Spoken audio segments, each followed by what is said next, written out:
Hello, আসসালামু আলাইকুম রহমতুল্লাহি ওবরাকাত। এই এরিয়াটার নাম হলো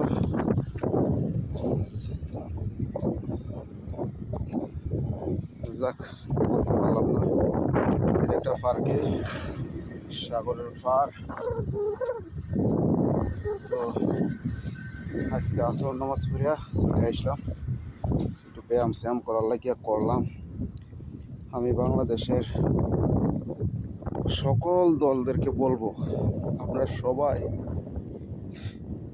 দেখেন 60 বছর, 50 বছর, 100 বছর, 80 বছরের ভিতরে আপনার যতজন মানুষ পৃথিবীতে দেখেন সবাই কিন্তু মরবো, দুনিয়াটা ছাড়িয়ে দিয়ে জাগিতে হবে। তো একজনের মাইরা আরেকজনের রাজত্ব করিয়া এই মৃত্যুর জন্য আপনি ওখানে প্রস্তুত থাকতে হবে। তো আল্লাহ না করুক সবাই মিলে জিলে দেশটা চালান। আর ইন্ডিয়া আমাদের কখনো ভালো চায় নাই, কারণ কখনো ভালো চায় নাই। ইন্ডিয়া স্বাধীন করাই দিছে ঠিক আছে, কিন্তু স্বাধীন করানোর উদ্দেশ্য ছিল বাংলাদেশটারে অঙ্গরাজ্য বানাই দেওয়া। আসাম আমাদের ম্যাপে ছিল, ত্রিপুরা আমাদের ম্যাপে ছিল, কলিকাতাটা আমাদের ম্যাপে আছে, এখনও আছে, কিন্তু আমরা এগুলোর থেকে বঞ্চিত। এরা ভাগ করে নিয়ে গেছে সামান্য একটু জায়গা দিয়া।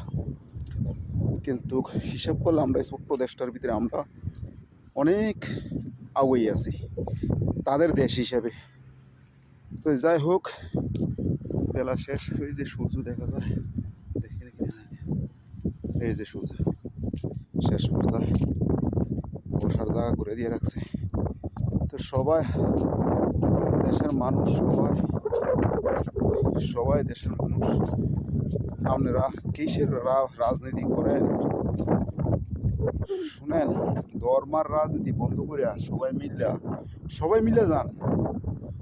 মিলে যান, আমলি লীগ, বিএনপি, জামাত, শিবির, সবাই।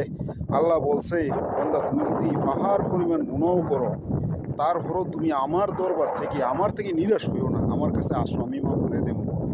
তাইলে আমরা যদি তোবা করে আর সমস্ত মানুষের পাশে দাঁড়াইয়া যান, মানুষের সাথে মিলে যান, সবার সাথে মিলে দিলে দেশটা চালান না, কতদিন দুনিয়াতে বাঁচবেন? আর ডক্টর প্রফেসর ইউনূস স্যার, উনি হলেন একজন আন্তর্জাতিক মানের মুরব্বী।